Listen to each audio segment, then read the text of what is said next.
ওয়াইনাল কাফের, আর কাফের যদি হয় অথবা সোকল মুসলিম কিন্তু তার অনেক গুনাহ, বড় গুনার মধ্যে আছে। ইযা কানা ফি কবুল মিনাল আখিরা, যখন সে আখিরাতে যাবে, মৃত্যু এসে যাচ্ছে, ওয়াইন কাতা মিনাদ দুনিয়া, দুনিয়াকে ছেড়ে যাচ্ছে, এমন ফেরেশতা আসে তাদের কাছে একদল, যারা খুব তাদের চেহারা অনেক ভয়াল এবং অন্ধকার কালো চেহারাধারী, ভয়ঙ্কর চেহারা নিয়ে আসে।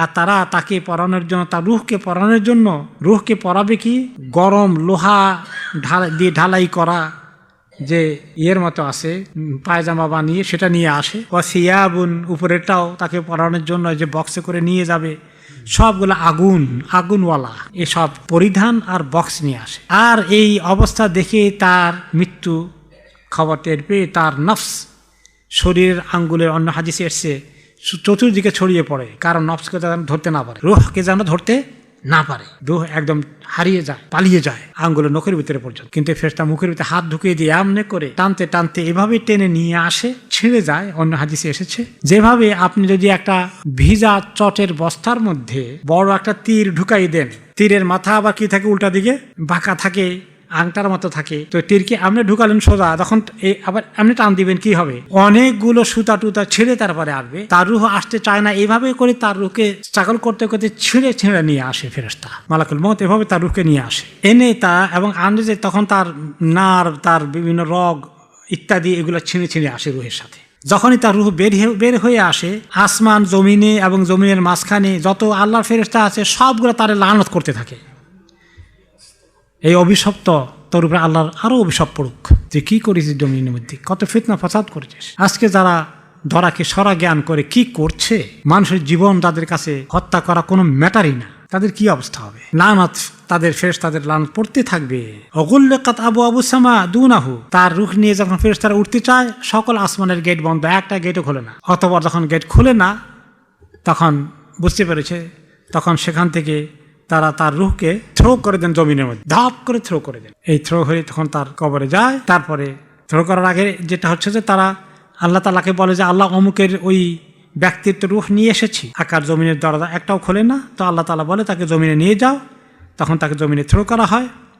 আল্লাহ তাআলা বলে দেন যে আমি ওয়াদা করেছি তাদেরকে, সেই মাটি থেকে সৃষ্টি করেছি, মাটিতে আবার নিয়ে যাব, সেখান থেকে আবার উঠাবো। এবং সেও টের পায় যখন তাকে দাফন করে তার আত্মীয় স্বজন চলে যায়, তাদের পায়ের স্যান্ডেলের আওয়াজ শুনতে পায়, চলে যাচ্ছে, ওই সময়ই তার কাছে ফেরেশতারা চলে আসে, মুনকার এবং নাকির। ফায়ুকালু লাহু ইয়া হাযা মার রাব্বুক, তোমার রবকে, ওমা দীনুক, তোমার দিন কি, ওমা নবিয়ুক, তোমার নবীকে। ইয়াকুলু লা আদরি, লা আদরি, অনেক রিওয়ায়াত আসছে, আমি তো কিছু জানি না, আমার রবকে, আমার দিন কোনটা, আমার নবীকে। এখনকার জামানায় যারা বড় ক্রিমিনাল মুসলমানদের মধ্যে, সেও বোধহয় জানে, মোটামুটি আমল না করলেও মনে করে তার রবকে আল্লাহ। তার দিন কোনটা জিজ্ঞাসা করলে বলে তুমি মুসলমান নাকি অমুসলিম, বলে যে আমি মুসলিম। আর তার নবী মুহাম্মদ এটাও স্বীকার করে অনেকের।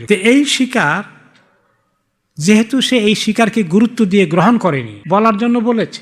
আল্লাহকে রব মানলে নামাজ কাজা করতে পারে, আল্লাহকে রব মানলে ঘুষ খেতে পারে, আল্লাহকে রব মানলে মানুষকে এইভাবে হত্যা করতে পারে না। তাহলে বোঝা গেল তার আসলে ইমান ছিলই না, এই ইমানের কোনো মূল্য নাই। এই জন্য আল্লাহ তাআলা তাকে বলার তৌফিক দিবেন না। এখন সে ভালো করে মুখস্থ করে রাখলেও হবে না, তারকে কবরের মধ্যে কাগজে লিখে দিয়ে আসলেও যে এভাবে বলে দিস। আমাদের দেশে এক ছোটখাটো মিয়া সাহেব ছিলেন মোটামুটি, তো কেউ মারা গেছে, একজন বলে শোনো, কবর দিলে বলতো তোমার রব আল্লাহ, তোমার দিন ইসলাম, তোমার নবী মুহাম্মদ, কয়েকবার বলাই দিতেন, মানে জোরে জোরে বলতেন, যে ফেরেশতারা এখন আসতেছে যাতে ওনা থেকে নিয়ে উত্তর দিতে পারে। তো এটা কি হবে নাকি? যার আমল আছে তাকে আল্লাহ তাআলা উত্তর দেওয়ার তৌফিক দেবেন, যার দিন ইমান আমল নেই তাকে আল্লাহ তৌফিক দেবেন না।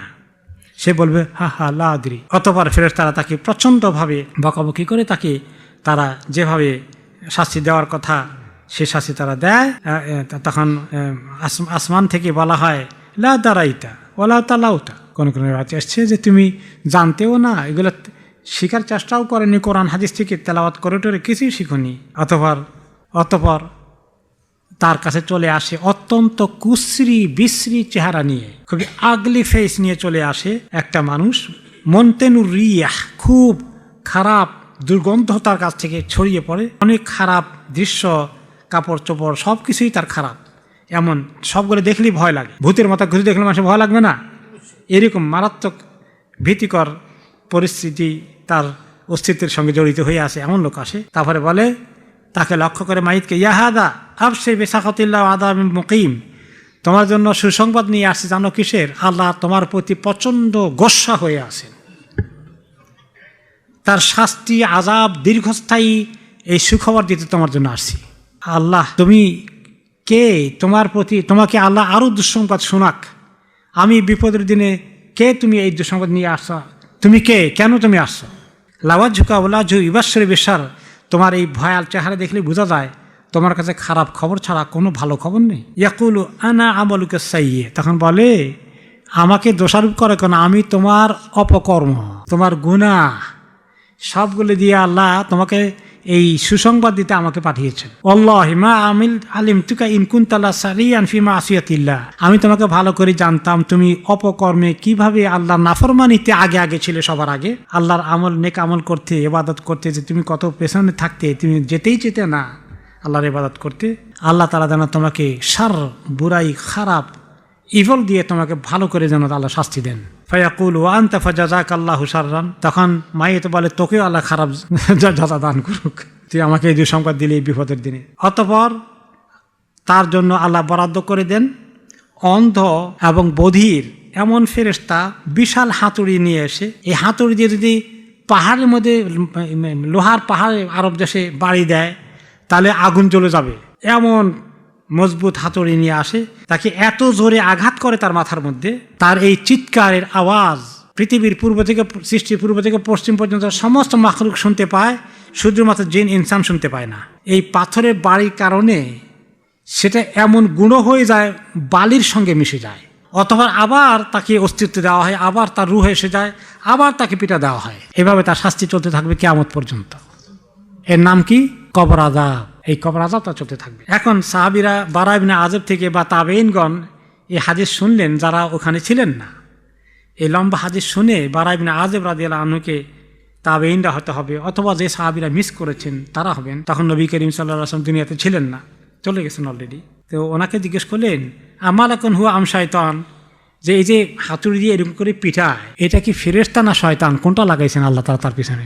আরে শোনো, আমরা নবী করিম সাল্লাল্লাহু আলাইহি ওয়াসাল্লাম সামনে যখন থাকতাম, আমরা এই সমস্ত এই ধরনের প্রশ্নকে ওনাকে করি, অথবা আকাশ থেকে আওয়াজ আসে যে জাহান্নামা থেকে 2টা তক্তা আনি বিছাই দাও, জাহান্নামের তক্তা, আগুনের তক্তা, আর জাহান্নামের দিকে তার দরজা খুলে দাও কবরের, তারপরে তার ওই বিছানার জন্য এই জাহান্নামের আগুনের, জ্বলন্ত আগুনের 2টা তক্তা বিছিয়ে দেওয়া হয়, আর সেখান থেকে জাহান্নাম থেকে তার গরম আযাব আসতে থাকে, গরম হাওয়া আসতে থাকে। ফায়াকুল রব্বি লা তুকিমিস সাআ লা তুকিমিস সাআ, এখন সে শুয়ে বলে যে আল্লাহ কিয়ামত দিয়েন না, কিয়ামত দিয়েন না, কারণ কিয়ামতের পরে এটা তো কবরের আযাব, তারপর এটা কি আসবে? জাহান্নামের আযাব, সেটা তো আরো মারাত্মক হবে, বুঝতে পেরেছে এখন। আল্লাহুম্মা আজিরনা মিনান নার, আল্লাহুম্মা আজিরনা মিনান নার, আল্লাহুম্মা ইন্না নাউযু বিকা মিন সাকারাতিল মাউত।